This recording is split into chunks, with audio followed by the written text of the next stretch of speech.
아멘. 우리는 요즘 약속이라는 것이 참 무겁지 않고요. 가벼운 시대에 살고 있습니다. 약속이라는 것이 너무 가치가 없어진 것 같아요.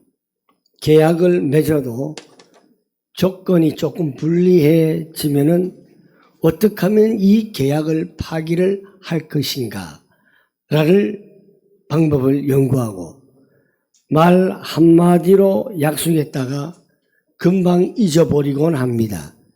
우리가 말로 한 것도 약속은 약속입니다. 그런데 그 약속을 우리가 얼마나 많이 잊어버렸겠습니까? 하지만 인생의 말이에요. 생사가 걸린 문제라면 또 이야기는 달라집니다. 인생을 살다 보면 우리 이럴 때 좀 힘들면은 내가 정말 구원받은 하나님의 자녀가 맞는가? 내가 정말 예수 믿는 사람이 맞는가? 하는 근본적인 회심이 찾아올 때가 굉장히 많습니다. 특별히 삶이 너무 고달파요. 반복되는 그 고통 속에 죄로 인해서 넘어지며 스스로 생각을 해도 신앙인답지 못한 모습이 내가 봐도 느껴질 때에 우리는 괜히 불안해집니다. 정말 하나님이 나를 여전히 사랑하시는 건가? 혹여나 내 구원이 취소가 되는 것은 아닌가? 이런 마음을 우리가 가질 때가 있습니다.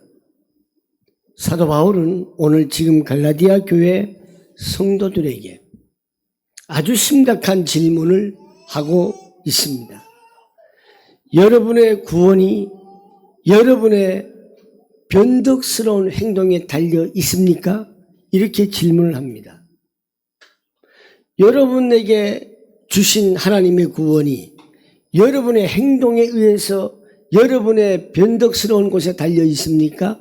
아니면 하나님께서 절대로 변치 않는 신실한 약속에 달려 있습니까? 이렇게 질문을 던집니다. 바울은 오늘 본문을 통해서 우리가 받은 구원은 결코 흔들릴 수 없는 역사적, 법적 근거를 가지고 논증을 하고 있습니다.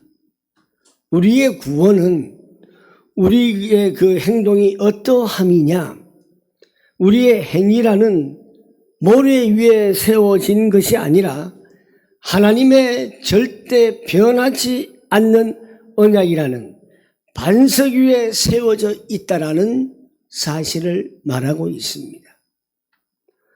종교인들은 그래요. 내가 조금 삶을 잘못 살면 아이고야, 내가 조금 잘못 살아서 이런 벌 받을까 하면서 우상을 찾아가지요. 종교를 찾아갑니다. 우리가 하나님으로부터 구원받은 자녀는 하나님이 우리를 찾아오시고 우리를 불쌍히 여기시고 우리를 구원해 주시고 은혜의 선물로 주셨지, 내가 잘 나가지고 내가 행동을 잘해서 내가 도덕적으로 착하게 살아서 구원받은 것은 절대로 아니라는 사실입니다. 오늘 취소가 될 수 없는 하나님의 은혜의 계약입니다. 제가 전에부터 그렇게 설교를 했고, 하나님의 역사는 어떻다고요? 취소될 수 없다. 우리 강도사님께서 계속 그 말씀을 붙들고 기도하고 있죠. 그렇습니다. 하나님께서 하시는 역사는 취소가 될 수가 없습니다. 그래서 첫 번째로 취소가 될 수 없는 하나님의 그 은혜. 첫 번째, 하나님의 사인은 결코 지워지지 않는다. 하나님께서 약속하신 그 서명은, 시그네이처는 지워지지 않는다는 것입니다. 사람의 언약도 우리는 사실 함부로 바꿀 수는 없잖아요. 15절 말씀을 한번 보세요. 형제들아, 내가 사람의 예대로 말하노니 사람의 언약이라도 정한 후에는 아무도 폐하거나 더하거나 하지 못하느니라 그랬습니다. 바울은요, 먼저 당시 성도들이 이해 좀 하기 쉽게 인간의 간섭을 비유로 들고 있습니다. 당시 로마법이나 유대 간섭법에 따르면은 유언장이나 그 정식 계약서는 증인들 앞에서 확정이 되는 것입니다. 그렇기 때문에 증인들이 있기 때문에 그 누구도 내용을 수정하거나 취소할 수도 없습니다. 오늘 세상도 마찬가지지요. 유언을 공정을 합니다. 변호사한테 갑니다. 공정을 한 것을 누가 수정하거나 바꾸거나 취소할 수가 없습니다. 이처럼 하나님의 약속도 결코 취소될 수 없습니다. 천지의 주제이신 하나님께서 당신의 이름을 걸고 맺으신 그 언약이 인간의 그 중간적인 행위 때문에 파기가 될 수가 없다는 사실입니다. 파기할 수 있느냐? 없다는 것이에요. 이것이 영적인 원리예요.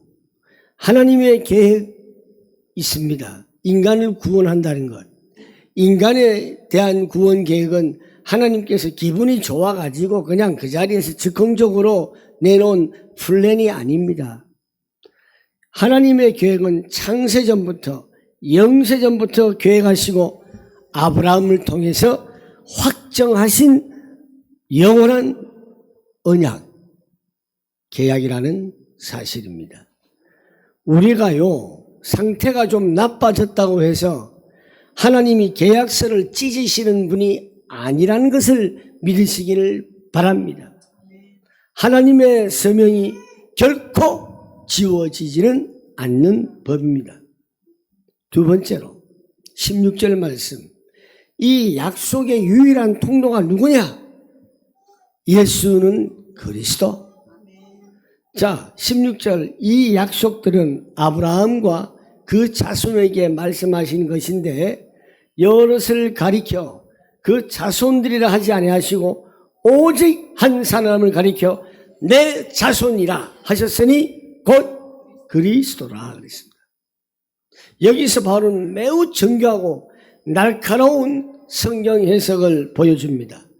창세기 12장과 17장에서 하나님이 아브라함에게 내 자손에게 영어로 SEED, seed라고 내 자손에게 복을 주겠다고 말씀하셨어요.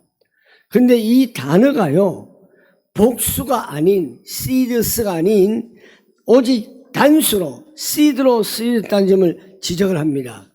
왜 이 seed라고 단수로 하셨느냐? 이 의미가 뭐냐?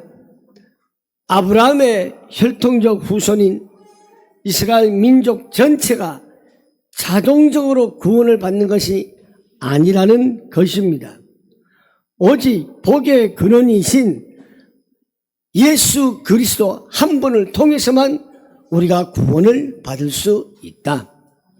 하나님이 아브라함에게 약속하신 모든 복, 칭의, 성령, 영생은 이스라엘이라는 민족적 혈통, 선민사상의 혈통이 아니라 오직 한 분 예수 그리스도를 통해서 흘러간다는 사실입니다.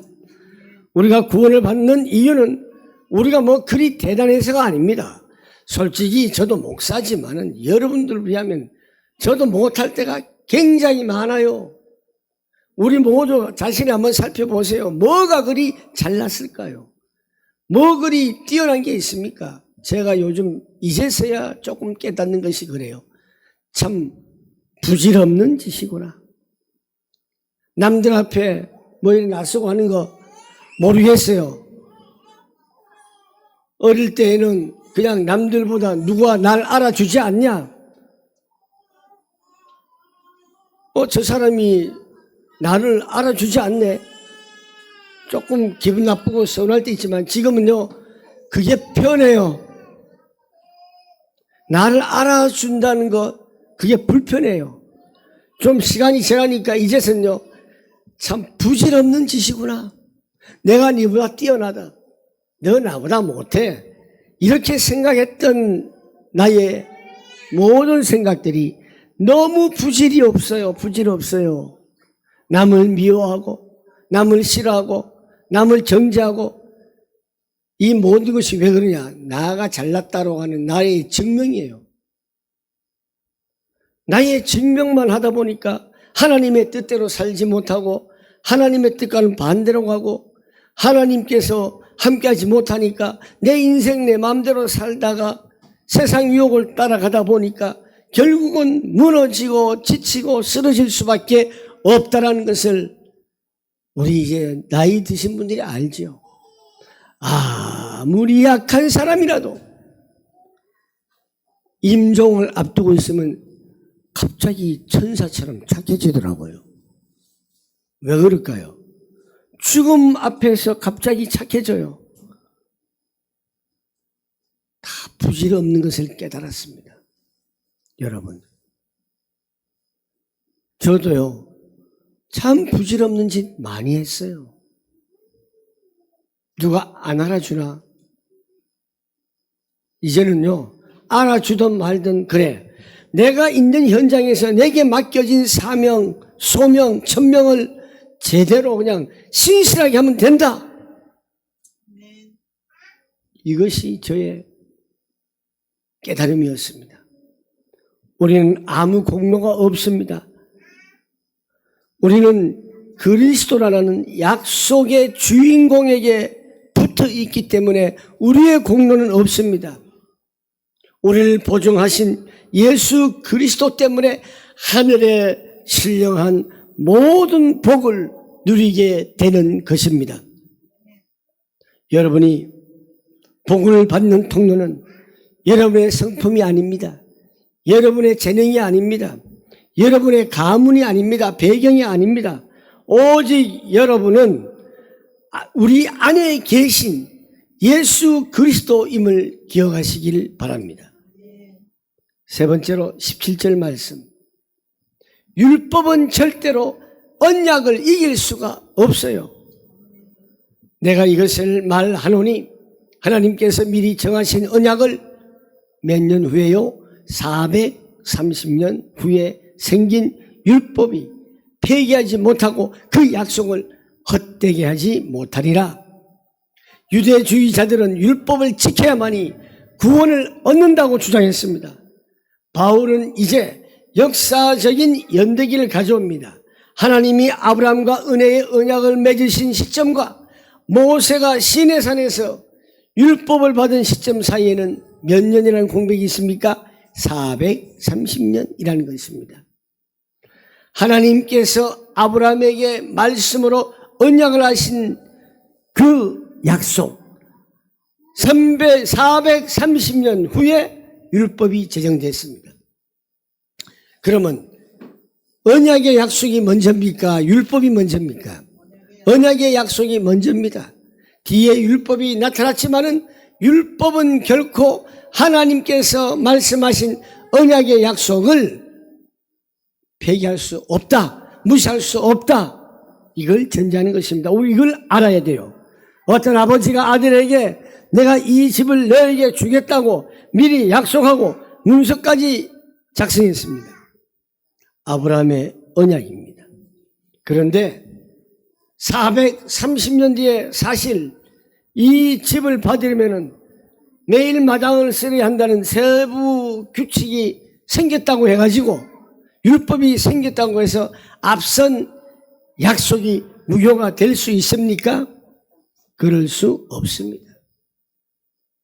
율법은 언약을 폐기하기 위해서 온 것이 아니라 이 율법은 언약 안으로 들어가는 법을 가르치기 위해서 잠시 덧붙여진 것입니다. 율법은 우리가 죄인임을 깨닫게 하기 위해서 중간에 투입된 보조 도구일 뿐 하나님께서 이미 선포하신 구원의 약속을 바꾸거나 취소할 수가 없습니다. 율법을 못 지켰다고 해서 하나님 은혜의 약속이 취소되지 않는 이유가 바로 여기에 있는 것입니다.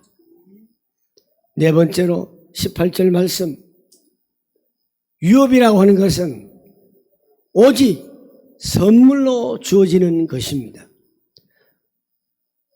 18절에 만일 그 유업이 율법에서 난 것이면 약속에서 난 것이 아니리라. 그러나 하나님이 약속으로 말미암아 아브라함에게 주신 것이라. 바울은 유업, 즉 상속과 약속이란 단어를 대조합니다. 만약 우리가 율법을 잘 지켜서 구원이라는 유업을 받는다면 그것은 하나님이 우리에게 빚을 갚으시는 임금삭밖에 안 됩니다. 하지만 성경은 말합니다. 구원을 결코 임금이라고 하지 않고 오직 하나님 주신 선물이라고 부릅니다. 하나님은 아브라함에게 조건을 걸지 않았습니다. 네가 만약 이대로 살면 복을 줄게, 이게 아니에요. 내가 너를 복의 근원이 되게 하겠다고 그냥 일방적으로 약속하셨습니다. 하나님께서 아브라함에게 말씀하신 것처럼 하나님은 오늘 저와 여러분에게도 내가 한빛 선교교회 성도들 너희를 복의 근원이 되게 하겠다, 이 약속을 믿으시길 바랍니다. 우리가 받는 구원은 우리의 행위에 따른 성적표가 아닙니다. 성적표가 좋다고 해서 다른 보너스가 아니라, 부상이 아니라 하나님의 신실하심에 따른 유업인 것입니다. 우리가 누리는 모든 영적인 복은 우리가 율법을 지킨 대가가 아니라 신실하신 하나님께서 약속을 지키신 결과라는 것을 잊지 마시기를 바랍니다. 오늘 말씀을 통해서 우린 두 가지 확신을 가져야 합니다. 첫째, 구원의 확신은 나의 열심이 아니라 하나님의 열심이다. 하나님의 신실함에 근거를 해야 합니다. 나의 감정이 아니라 하나님의 약속을 믿으시기를 바랍니다. 많은 그리스도인들이 신앙생활을 하다가 침체에 빠지면 하나님이 나를 사랑하시지 않는구나 라고 느끼실 때가 얼마나 많이 있습니까? 하지만 구원은 우리의 느낌이 아니라 하나님의 법적인 언약 위에 세워져 있다는 것을 여러분 꼭 명심하시기를 바랍니다. 하나님은 430년 뒤에 생긴 율법으로도 깨지지 못한 그 약속을 지금도 지키고 계십니다. 둘째로, 구원의 복은 내 자손, 즉 그리스도 한 분께 집중되어 있습니다. 내가 무엇을 더하려고 애쓰기보다 이미 모든 약속을 성취하신 예수 그리스도와 깊이 연합하는 것이 신앙의 본질입니다. 사랑하는 우리 한빛 선교교회 성도 여러분 기분이 우울하고 신앙이 침체될 때 구원을 의심합니까? 하지 마십시오. 구원은 감정이 아니에요. 하나님의 약속이에요.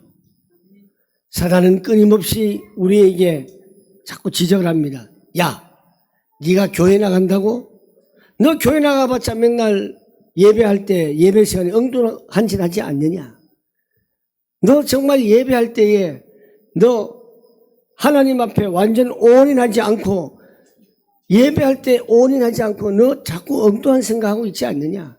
네 기준, 네 판단대로 그냥 앉아있지 않느냐? 그냥 가만히 예배 시간이니까 가서 앉아있고 그런 거 아니냐? 너 필요 없어. 네 같은 사람이 어떻게 사랑을 받겠느냐? 네가 어떻게 구원받은 하나님의 백성이느냐? 자꾸 우리 귀에다 대고 속삭입니다. 그때 대답하세요. 나의 구원은 율법보다 430년이나 앞선 하나님의 약속으로 된 것이다. 이 귀신들아, 이 마귀들아, 너희들이 나를 아무리 유혹해도 구원은 하나님의 약속이야. 이런 확신을 가지시길 바랍니다. 여러분, 율법의 정죄함 속에서 고통받지 마십시오. 430년의 세월과 인간의 연약함을 뚫고 흐르는 그 거대한 은혜의 강물에 여러분의 삶을 맡기시기를 바랍니다. 하나님은 여러분과 맺은 은혜의 계약을 결코 파기하고 있지 않습니다. 오직 우리는 그리스도께만 붙어만 있으면 됩니다. 그리스도께 붙어 있으십시오. 약속의 유일한 통로는 오직 그리스도입니다. 내가 무엇을 하려고 애쓰기보다 이미 성취하신, 다 이루신 예수님을 더 깊이 의지하는 것이 가장 빠른 신앙의 성장 비결입니다. 오늘 우리 김성훈 집사님이 올해는 영적인 성장이라고 했습니다. 영적인 성장은 우리는 오직 예수님께 붙잡혀 있으십시오. 예수님과 함께 위드, 예수님과 동행하십시오. 임마누엘, 원네스가 되어야 됩니다. 이것이 바로 우리의 신앙 영적으로 성장하는 가장 빠른 비결입니다. 이 영적 성장으로 인하여서 여러분 한 주간도 최고의 한 주간, 승리의 한 주간이 되시기를 주님의 이름으로 부탁을 드립니다. 기도하겠습니다. 살아계셔서 역사하시는 하나님 아버지, 우리가 얼마나 율법 아래에서 노예 짓을 해왔으며 매여 있으며 율법의 정죄함 속에서 고통스러운 생활을 얼마나 많이 했습니까? 하나님, 오늘 우리는 하나님의 거대한 은혜의 강물에 우리의 삶을 맡기기를 원합니다. 하나님께서 우리와 맺은 은혜의 계약, 그것을 믿을 때 오직 우리는 그리스도께만 붙어있게 하여 주시옵소서. 하나님의 약속의 유일한 통로는 그리스도임을 우리는 믿게 하옵소서. 이미 다 이루신, 성취하신 예수님을 더 깊이 의지하게 하여 주옵소서. 하나님의 역사는 취소될 수 없음을 늘 우리 입에서 고백하게 하여 주옵소서. 예수님의 거룩하신 이름으로 기도하옵나이다. 아멘.